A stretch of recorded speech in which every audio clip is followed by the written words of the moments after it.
मालवण नगर परिषदेमध्ये निवडणूक अधिकारी कार्यालयामध्ये शिवसेना आमदार निलेश राणेंनी जाऊन कालच्या प्रकरणावर काय कारवाई केली याचा आढावा घेतला। काल मालवणमध्ये भाजप कार्यकर्त्यांनी पैसे वाटल्याचा आरोप निलेश राणेंनी केलाय। इंस्टाग्राम लाईव्ह करत निलेश राणे थेट भाजप कार्यकर्त्याच्या घरी पोहोचले। रवींद्र चव्हाणांच्या माध्यमातून भाजप कार्यकर्त्यांच्या घरी पैसे दिले जात असल्याचा आरोप त्यांनी केलाय। सोबतच निवडणूक अधिकारी आणि पोलिसांना त्यांनी भाजप कार्यकर्त्याच्या घरीही बोलवून घेतलं। मालवण शहरातील भाजपचे पदाधिकारी विजय केनवडेकर यांच्या घरामध्ये पैशांची बॅग सापडल्याचा त्यांनी लाईव्ह व्हिडिओ केलेला आहे।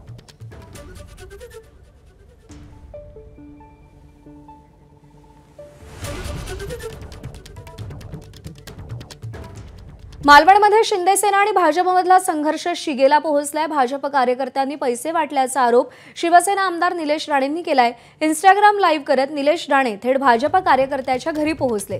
रवींद्र चव्हाणांच्या माध्यमातून भाजप कार्यकर्त्यांच्या घरी पैसे दिले जात असल्याचा आरोप त्यांनी केला। सोबतच निवडणूक अधिकारी आणि पोलिसांनी त्यांनी भाजप कार्यकर्त्याच्या घरीही बोलवून घेतलं। तर आजही रवींद्र चव्हाणांवरती निशाणा साधलाय।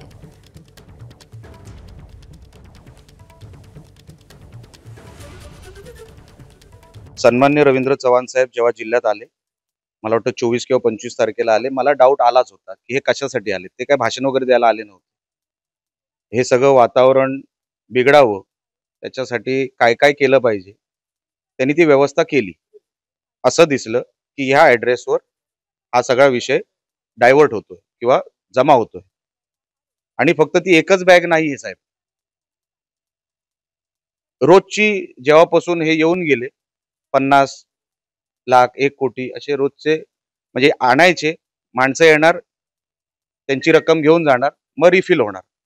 बघा, महायुती तर आम्हाला करायचीच होती, आपण का केली नाही? आपण सगळ्यांनी जर महायुती केली असती, आमचं तेच म्हणणं होतं ना, तुम्ही महायुती का नाही केली? मग सिंधुदुर्गात करायला बरं। राणे साहेब स्वतः बोलले होते की महायुती झाली पाहिजे, आम्ही आग्रही होतो। 21 तारखेपर्यंत आम्ही थांबलो,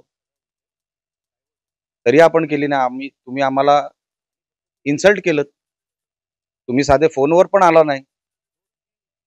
मग आम्ही काय समजावं? युती तोडायची हिम्मत स्थानिक कुठल्याही पदाधिकाऱ्याला नाही, कारण का मी तिकडेच होतो ना 5 वर्ष बीजेपी मध्ये। मला सगळ्यांचं माहिती आहे ना, हे प्रभाकर सावंत, रणजित देसाई वगैरे वगैरे, चिंदरकर, ही सगळी लोक मला माहिती आहेत ना, त्यांच्या पगारावर आहेत। अहो, ते डोळे टाकू शकत नाही हो। एका व्यक्तीमुळे जर निलेश राणे तुम्ही विलन बनवत असाल भाजप पक्षासमोर, तर मला माझी बाजू तर मांडली पाहिजे आणि मी मांडणार। पण ही गोष्ट खोटी आहे की स्थानिक पदाधिकाऱ्यांमुळे ही युती तुटली। हे 100% एबीपी माझा, उघडा डोळे बघा नीट।